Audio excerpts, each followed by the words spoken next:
Have you ever noticed how painted images are all around us? That's where I come in. I'm a curator at an art gallery. I choose paintings for people to look at, and I'm on a mission to show you why looking is worth it, to show you why painting matters. It can challenge you, play with you, and even lift your soul. Come with me on this journey through art and you'll see the world through new eyes. For centuries, the only way to capture someone's image was with a painted portrait. But these days, it seems almost every handheld device can do the same job. Digital portraits pile up in their millions on the internet, a vast cyber gallery where pixels triumph over paint. Some of the most famous paintings in the world are of faces, from Vincent van Gogh with his famous blazing look, all the way back to the Mona Lisa, smiling serenely at viewers for centuries. But how are portrait painters facing up to life right here in the 21st century? In this digital day and age, are painted portraits still worth looking at? Portraits are like windows onto the past, showing how people used to look. These faces were made 2,000 years ago to accompany Egyptian souls into the afterlife, but they feel so close, so intimate. When it comes to portraiture, there are a few handy things to know. First, only the highborn, the royal, the really bloody wealthy could afford a painter to soup up their public appearance. And they wanted to put their best foot forward, to be recorded in exquisite detail. Portraits were propaganda for the upper class. Marie Antoinette lopping heads off roses, not people. Randy Henry VIII looking fatherly. And Queen Elizabeth covered in eyes and ears to remind you she saw and heard everything. But sometimes the propaganda misses the mark. Some praised Lucy and Freud for keeping it real with Queen Elizabeth II. Others thought he should be locked in the Tower of London. Some faces stir up love and outrage in equal measures. This is Ina Te Papatahi of the Ngāpuhi tribe. She was painted more than 20 times by Charles Frederick Goldie. Goldie has been revered for more than 100 years for his fastidious portrayals of elderly Maori. But he's also been criticised, hated even, by critics who see his work as sentimental kitsch, who believe he's showing Maori from a grim European perspective, as a race on its last breath. But there's a twist. Even as these paintings have been criticised, they have been reclaimed and revered by the descendants of the very people in these portraits, reclaimed as priceless connections to that family past. And more than that, as ancestral presences who are not locked in the distance of history, but living with us here and now. But as it travels towards the 20th century, the good ship of portraiture starts to creak and flounder. Photographers muscle in on the portrait painter's act, and the painted portraits that remain start to look a bit stuffy. Here they all are, headmasters, the bishops, the patrons, solid, foursquare, and very institutional. These portraits are competent, but they're also, sorry guys, about as interesting as sitting through a trustees meeting about school uniforms. They record the subject's prestige and profession, but leave any personality in the dark. But occasionally an amateur portrait will come along and do more than the official ones, do more than just record a likeness. And with that in mind, I'm heading south to meet one of my ancestors at the Forrester Gallery in Oamaru, in what was once the Bank of New South Wales. My great-great-grandfather is downstairs. This is the only portrait ever painted of John Paton. Before seeing it, I had no idea what he looked like. He died in 1905 and no family photographs exist of him. But this portrait tells me more than any photograph ever could. I just have to read the clues. The first thing I notice is it's black. It's the black of soot, of onyx, of gabardine. It's the black you get when an oil lamp goes out. And it half envelops everything in the room, from the red drape at top left to John Paton himself with his ashen hands. Details are buried so deep in the blackness you have to get close to draw them out. I can read the fine print on John Paton's copy of the Oamaru Mail, right down to the date. I can count every whisker on his beard, see his mouth slightly open as if he's about to speak. I expected to visit this painting and feel a kind of family warmth, but instead there's something unnerving. The reason is haunting. John Paton was already dead. With no photos to remember John by, his grieving family called their neighbour, 24-year-old painter May Buick, to the house the day after he died to preserve his memory. I can only imagine how eerie it must have been for young May to sit alone with a dead body for hours. You can forgive this amateur artist the portrait's technical flaws. The space is flat, the figure's oddly cramped within it, and there are all these little lurches of scale and proportion. That hand's a different size than that hand.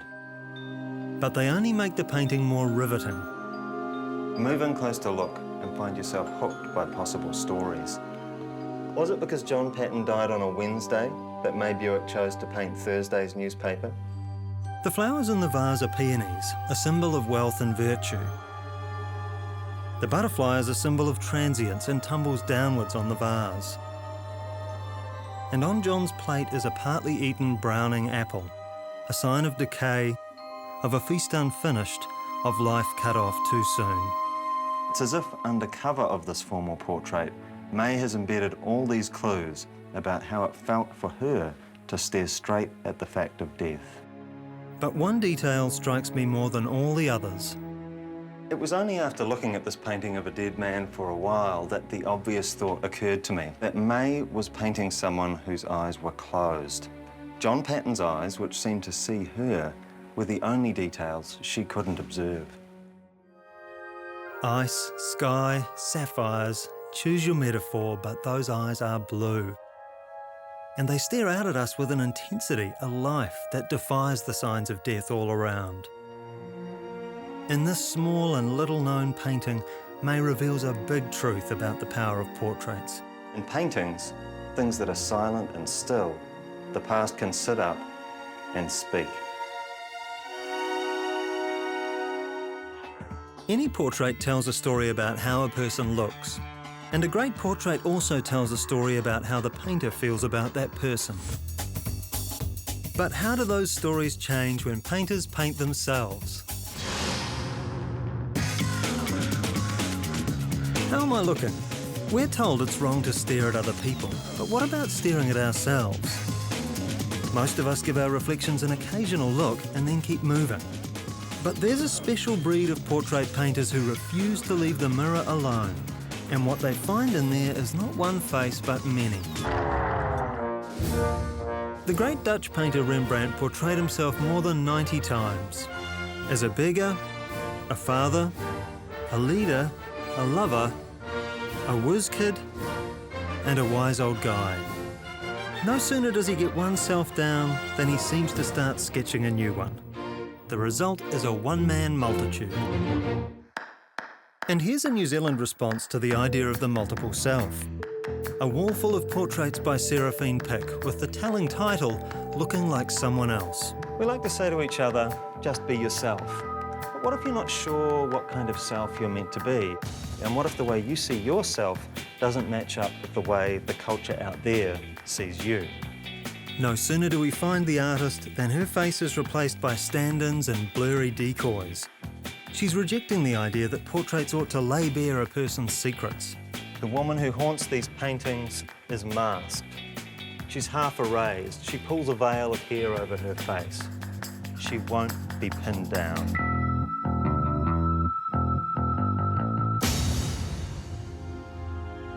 British artist Stanley Spencer also painted himself many times, and he made his last self-portrait knowing he had cancer. With short, dry dabs, the artist takes final stock of his own appearance. The wattled neck, the scruff-pot hair, and above all, his magnified eyes. He's close to death, but those eyes tell us he still has what a portrait painter needs. he still sees himself. That hard stare says, look at me. I'm here, I was here, remember me. But artists obsessed with their mirror selves have got to watch out.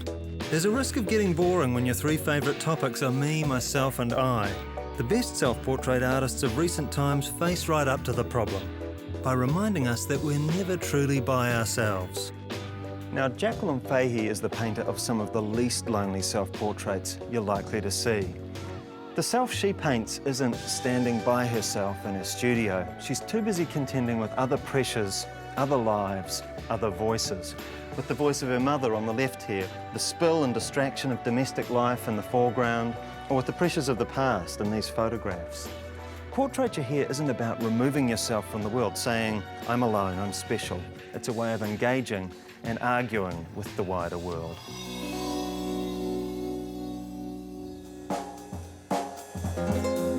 And the hunt for high-pressure self-portraits leads down south to the Dunedin studio of Geoffrey Harris.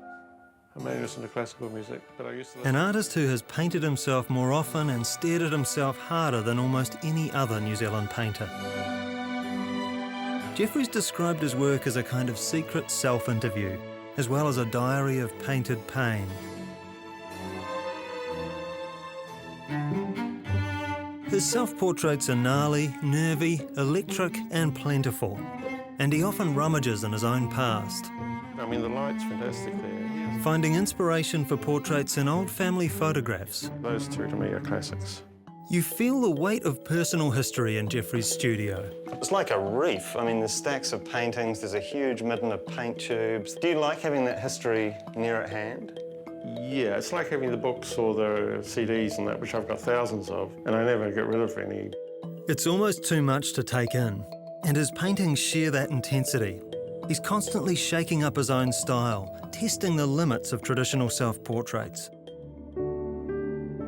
This painting is the opening chapter in Harris's lifelong self-interview. The young Harris lays out his favourite books like sacred texts, declaring his faith in art. Behind him hangs a painting of his own, and a winding road and gloomy noose tell us his journey will be long and risky. Some of the traditional things that people think about portraits don't interest me at all. It's not like you've got a formula and then you can say to 5 artists, follow this formula and you'll come up with great paintings. No, you won't, because they haven't felt it. It hasn't come through their head or their heart. And one head and heart often contains several lives. This self-portrait is like a study of innocence and experience. As you look, it turns from one face into two. Where the shaping sidelight moves across, the expression is clear and the gaze frighteningly alert. Where the light doesn't reach, it's haggard, squinting, 5 o'clock shadowed. And there's no deciding which of these faces holds sway. Harris paints the self under pressure, and in this work called Family, the artist is half brushed in, out on the edge of the family triangle.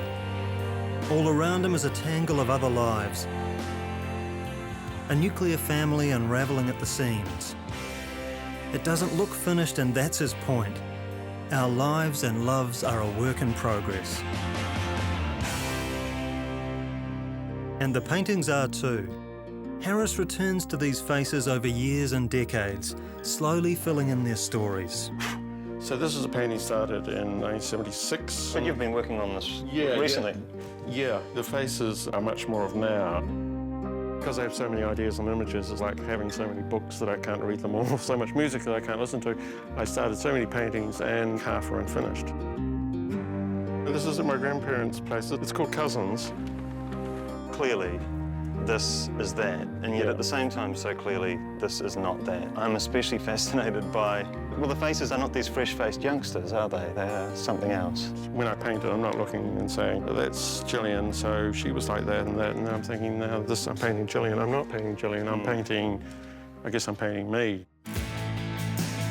Geoffrey's made a kind of family album, but one with his own thoughts and feelings in every image. These are all self-portraits. So many of the details sit on the razor's edge of confession, while some truths remain muffled or concealed. This is an artist who is constantly remaking himself in paint, And those new selves take courage to confront. Some people still find a lot of my work scary because to them it's too intense. I wouldn't call it confrontational, but it demands a response. The pleasure of self-portraits is how they take us on a journey inside other states of mind. From Rembrandt's vigour to Spencer's courage to Fahey's great appetite for chaos. In the end, self-portraiture gives us a chance to try on other lives. The only question is, in this age of digitally enhanced faces, do portraits need to be painted at all? In the old days, portraits were a way for royals and aristocrats to literally put on a good face. But these days, looking drop-dead gorgeous is something everyone's supposed to be obsessed with.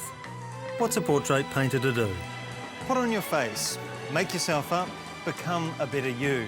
In the age of cosmetics and plastic surgery, everyone's become an artist of their own appearance, busy trying to bring their own face in line with the popular ideal. And this has opened up a new job for portrait painters, charting the contours of a strange, new, contemporary face. A face that tells us less about the inner feelings of one person than it does about the fears and fantasies of the wider culture. British painter Jenny Saville does beauty with bite. The beauty's in the paintwork, lush and confident. The bite's in what the paint describes. Faces that are fractured, swollen, alarmingly reshaped. Are these women victims of war or violence? Or are they recovering from that strange ordeal called plastic surgery? Either way, there's one detail Saville makes shockingly clear: the eyes. They're hard to look at, but even harder to look away from. American John Curran has made a career from pushing beauty into the bizarre. Sometimes he gets there by blowing things out of proportion. Sometimes with details that niggle in weirder ways. A model with a walking stick, or impossibly thin and bendy body. He paints the humour and horror of looking wrong in a world obsessed by looking right. The dream of looking perfect has also inspired New Zealand's sharpest portrait painter, Peter Stitchbury. Peter started out painting real lookers, living dolls and young blank beauties, airbrushed, gleaming, dead perfect. It's the stereotype of somebody that's beautiful. But lately he's been paying ultra close attention to people who don't usually receive it. You had your sort of super smooth, plastic surgerised, immaculate young lovelies. Yep. And then you have these geeky biochemistry types that you're painting at the moment. It's quite an easy equation to paint someone that's beautiful. It's on every billboard, it's on every magazine cover. People are used to that, but they're not so much used to this. So I just thought, you know, it's time to tell the rest of the story. This is a real woman. I sourced her from the internet. And what I did was I went back into my past when I was at high school. And there was a girl that came when she was 15 to our school, and she was a little overweight, kind of greasy, lank hair. But because she was an outsider, she got persecuted right from the outset. And what I've done is I've kind of made an amalgam of my memory of this girl. I've kind of beautified her in a way, and I like that idea of putting the spotlight back on those people, because at school they were kind of persecuted. So you're interested in that gap between how we look and how we are? Yeah, this is a lot more interesting for me because there's so much depth to the characters. Like, for example, this guy, he was a science teacher. It's not really him, once again, it's an amalgam of someone I found on the internet. He was another guy that was kind of tormented at school, and he had a speech impediment. And I remember someone threw an apple at him, and it just missed the back of his head, and it smashed on the blackboard. And I thought, you know, this is a really great character to venerate. I look at this massive noggin and find myself laughing, then I feel bad for laughing, and then I wonder about my response. And then the penny drops. Peter's not just out to reveal the appearance of the people inside the paintings, he's out to reveal the dreams and expectations of the people standing in front of them. It's one of those things where you have to confront your own biases and judgments. It's more satisfying to me to make something that's more truthful, even if it's a little bit cartoonish. Stitchbury knows how much people like looking at other people. But these days there's a vast new place to satisfy that desire, on the computer screen. Now there's this endlessly ramifying world of staring. We all sit at our screens and we can stare and stare and stare. Yeah. What can painting add to that equation? Yeah. There's this one guy I used, just searching a blog, and I found this young internet dude, and on his homepage there's a picture of him and it says, "Hi, my name's Zach Klein, I'm a designer from Brooklyn." And the only thing on his website was this beautiful photograph of himself. He's handsome, but he styled himself in a really geeky way. But then I realised that he'd built this amazing persona for himself using Twitter and Facebook and MySpace. I started to get a really good feeling of knowing him, but I didn't know him. So I emailed him and I said, "I'd really like to paint you. I think you'd be a great subject." I sent him the finished painting and he was like, "Wow, this is awesome," and he blogged it. It was weird because his persona had kind of fed back into the machine. Now there's sort of two Zach Kleins. There's this photographic version and the painted version. But how can paint compete with pixels? Don't digital portraits reach an audience of squillions, leaving painted portraits alone on the wall? You know, everything has a really short lifespan online, but with a painting, you've got that permanence where if it goes into a museum or someone's home, it can get continually looked at. Peter's new characters demand to be looked at. He launches an all-out revenge of the nerds and challenges ideas about appearance. Enshrined forever in oil paint, these shrinking violets and shy guys turn into unlikely heroes. And his work has taken on its own life in the online gallery where everyday people get to be the judge. Portraits are people paintings, and we all need that vitamin P. We need it because portraits bring the distant past to life. Because they encourage us to imagine the world through other eyes. And when we're sick of ourselves, to try on a fresh disguise. And we need them because even in a digital age, painted portraits take us back to a basic human fact. Faces are fascinating for good reason. Everybody's got one, and we can't stop staring at them. Now, if I were to stare too hard at some of the faces around me, I might get punched in mine. But the power and the appeal of portraits is that they want to be stared at. And if the portrait's a good one, you'll feel it looking back through time, looking back at the wider culture, and looking back at you.